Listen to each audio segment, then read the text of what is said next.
नमस्कार दोस्तों, आपका स्वागत है आपके beautiful channel smart career academy पे। और आज हम यहाँ पर 12वीं कक्षा की जो परीक्षा बैंक गवर्नमेंट ने इशू करी है उसके बायोलॉजी के सब्जेक्ट के विषय में हम यहाँ पर क्वेश्चन की चर्चा करेंगे। तो यहाँ पर पहला क्वेश्चन है, what is vegetative propagation. Vegetative propagation किसे कहते हैं? Vegetative propagation is an asexual mode of reproduction.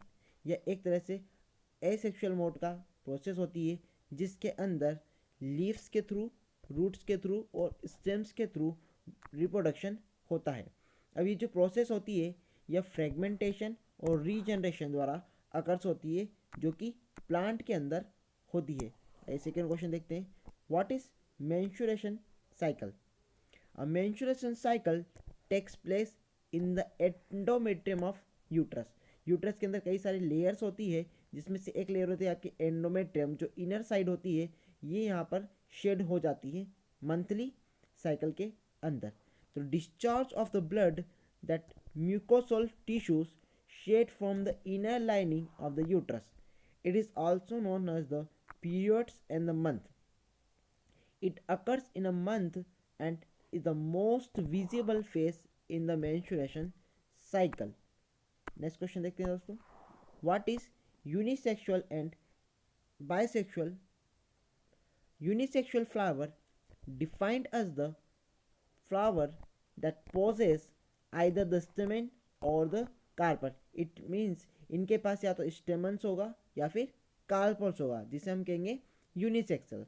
यदि किसी भी प्लांट के अंदर अगर हम बाइसेक्सुअल फ्लावर की बात करें तो वहाँ पर स्टेमन भी प्रेजेंट होगा और कार्पल्स भी प्रेजेंट होगा। यूनिसेक्सुअल का एग्जाम्पल हम देखें तो यहाँ पर दिया हुआ है पपाया, कोकोनट, इसके एग्जाम्पल है यूनिसेक्सुअल के। और अगर हम बाइसेक्सुअल की बात करें तो lily and the rose is the basic example of bisexual reproduction. Next question देखते हैं, what is regeneration. The regeneration is the process where the complete or the partial body of part can regrow through the specialized stem cell is present in it. कुछ विशेष प्रकार के stem cells होते हैं जिनके द्वारा body के parts वापस से ग्रो कर सकते हैं कंप्लीटली या फिर पार्शियली। आगे हम बात करें, when the organisms are break down into the several pieces. अगर हम किसी ऑर्गेनिज्म को छोटे छोटे कई टुकड़ों में बांट दें और वह वापस से ग्रो कर जाए उसे हम रीजनरेशन कहते हैं। तो रीजनरेशन का अगर हम एग्जाम्पल की बात करें तो इन्वायरमेंट में जब हम देखते हैं कि एक लिजर्ड या फिर जब चिपकली की पूंछ कट जाती है तो वो अपने आप को वापस से ग्रो करने की कैपेसिटी रखती है। इसी प्रोसेस को हम बोलते हैं रीजनरेशन। आइए दोस्तों नेक्स्ट क्वेश्चन देखते हैं। आपका नेक्स्ट क्वेश्चन है, what is budding. Budding is also the vegetative propagation. ये एक वेजिटेटिव प्रोपोगेशन या एसेक्सुअल रिप्रोडक्शन का ही एक पार्ट होता है जिसमें जो formation of an outer growth of the bud from an organism. अगर हम यहाँ पर एक ऑर्गेनिज्म की बात करें तो यहाँ पर एक बड प्रोड्यूस हो जाती है और इस बड के थ्रू वापस से एक नया ऑर्गेनिज्म फॉर्म हो जाता है। The buds is capable of developing into the new organism. Another term से अगर हम इसे बात करना चाहें तो इसे जेमिनेशन भी नाम से जाना जाता है, जिसके अंदर a new individual is form by the bud from the body of the parent. तो एक बड के थ्रू, एक कलिका के थ्रू वापस से एक नई जनरेशन बॉडी ऑर्गेनिज्म फाउंड हो सकता है। अगला क्वेश्चन देखते हैं दोस्तों, व्हाट इज इंटरनल फर्टिलाइजेशन। तो फर्टिलाइजेशन दो तरह के होते हैं, इंटरनल और एक्सटर्नल। जब इंटरनल फर्टिलाइजेशन की बात करेंगे तो इसमें union of egg and sperm, sperm of egg का एक सेल जो होते हैं उनका यूनियन होता है during the sexual reproduction inside the female body. इसमें जो फर्टिलाइजेशन होगा वो इनसाइड होगा। अब जो फॉलोइंग फर्टिलाइजेशन होगा, in this the embryo are lead us the eggs in the oviparous organism. It means जो अंडे देते हैं और continues to develop inside the reproductive tract. ये जो एम्ब्रियो रहता है ये कंटिन्यूसली ग्रोथ भी करता है inside the female body. The mother to be born the later the living young in the viviparous organism. और यदि एक फीमेल जो रहेगी वह सीधे नवजात शिशु को या फिर किसी बच्चे को सीधा जन्म देगी तो उसे हम विविपेरस ऑर्गेनिज्म कहते हैं। जो कि इंटरनल फर्टिलाइजर का एग्जाम्पल होता है। नेक्स्ट क्वेश्चन देखते हैं दोस्तों, what is transfer of gametes? The technique in which the male and the female germ cell required to being formation of a human embryo। तो एक ऐसी प्रोसेस जिसके द्वारा मेल और फीमेल जर्म सेल होते हैं जो फॉर्मेशन करते हैं ह्यूमन एम्ब्रियो का, और उसे इंजेक्ट कर दिया जाता है फीमेल फेलोपियन ट्यूब के अंदर, और उसी को हम बोलते हैं हम transfer of gamete. Next question देखते हैं, what is sporulation? Sporulation is a special type of asexual mode of reproduction in which the parent plant produce hundreds of reproductive units is called spores, which is germinated under the favorable conditions and give rise a new offspring with a many vegetative hyphae। तो यह जो process होती है ये favourable condition के अंदर ही rise होती है, इनफेवरेबल कंडीशन में ये चीज़ नहीं देखने को मिलती है। साथ ही में स्पोरुलेशन अगर हम बात करें तो अमीबा के अंदर भी स्पोरुलेशन अकर्स होता है। नेक्स्ट क्वेश्चन है, what is fragmentation? Fragmentation means break into parts. So the fragmentation process the body are broken into the parts to each part of the organism will be developed individual as a body। This type of reproduction happens in only the over organism। जो lower organism होते हैं उन organisms में fragmentation होता है। Next question दोस्तों, what is clone and how it is differ from the parental cells? An individual grow from the somatic cell और the cell nucleus. जितने भी इंडिविजुअल्स होते हैं वो सोमेटिक सेल्स के थ्रू या फिर सेल न्यूक्लियस के थ्रू ग्रो करते हैं, और जो उनका फॉर्मेशन होगा वो आइडेंटिकली सेम होगा, इसलिए उसे क्लोन कहा जाता है। अब जो क्लोन होते हैं वो डिफर क्यों होते हैं पेरेंटल सेल से? तो क्लोन जो होते हैं वो मार्फुल मोनो पेरेंटल होते हैं, यानी कि वो एक ही पेरेंट से जनरेट होते हैं, इसमें मेल और फीमेल सेपरेट नहीं होते हैं, जिसे हम सिंगल पेरेंट कहते हैं। और जो ऑफरिंग होते हैं ये बाई पेरेंटल होते हैं जो डिराइव करते हैं टू पेरेंट से। क्लोन की ओर बात करें तो क्लोन में माइटोसिस डिवीजन होता है और मियोसिस अकर्स नहीं होता है।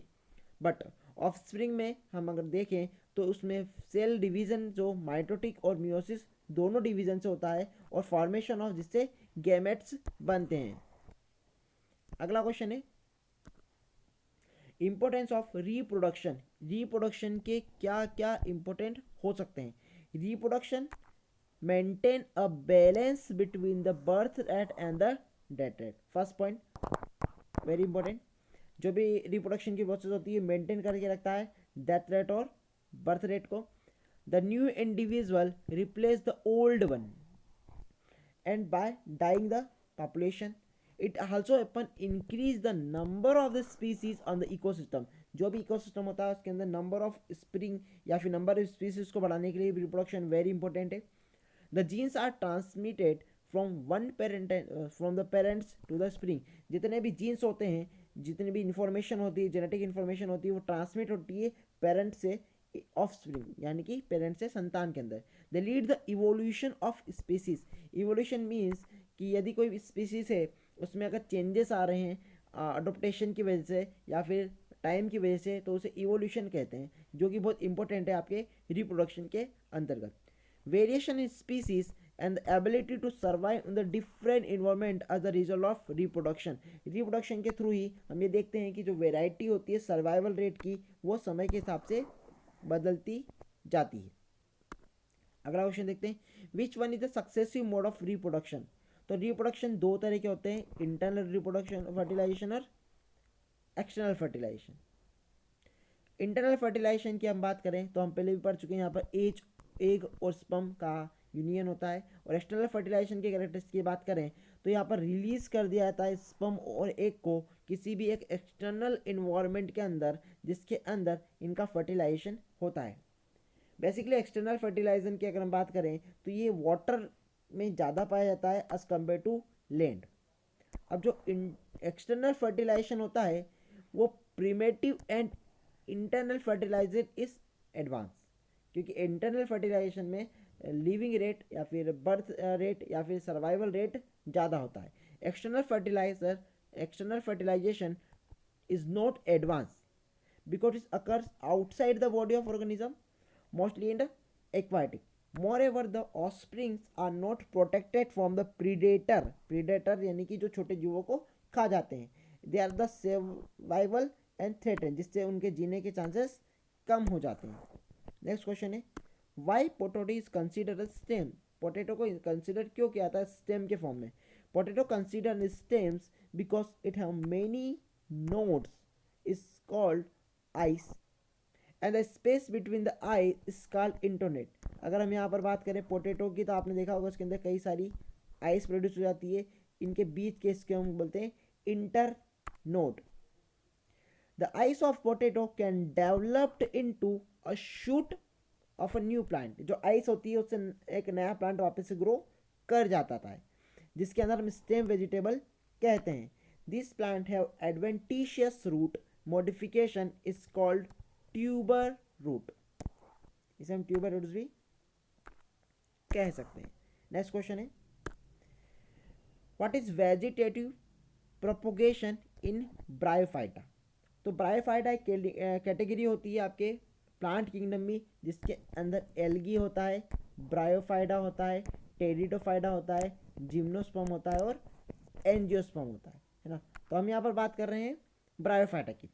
तो bryophyta is a simple plant is a form by the term the division of plant who do not have the tissues to move water. इनके पास special kind of tissues present नहीं होते हैं. इसमें एसेक्सुअल रिप्रोडक्शन होता है bryophyte के अंदर, जो कि फ्रेगमेंटेशन के दौरान होता है, और the formation of gemma cups. Special kind के कप्स बनते हैं, इसे हम बोलते हैं gemma cups. Gemma cups are green and the multi cellular and the asexual but they are born in the thalli और the plant. They are enclosed inside the gamma cup. This gamma fall off from the plant body and germinate to rise the new plant. ठीक है, तो ये आपका last question था chapter first का. I hope आपको video अच्छा लगा होगा. अगर आपको ये वीडियो अच्छा लगे और आप ये चाहते हैं कि मैं अगले चैप्टर का भी अगर बायोलॉजी के परीक्षा बैंक का वीडियो लाऊं, तो प्लीज़ इस चैनल को सब्सक्राइब कीजिए, लाइक कीजिए और अपने दोस्तों के साथ शेयर कीजिए. धन्यवाद.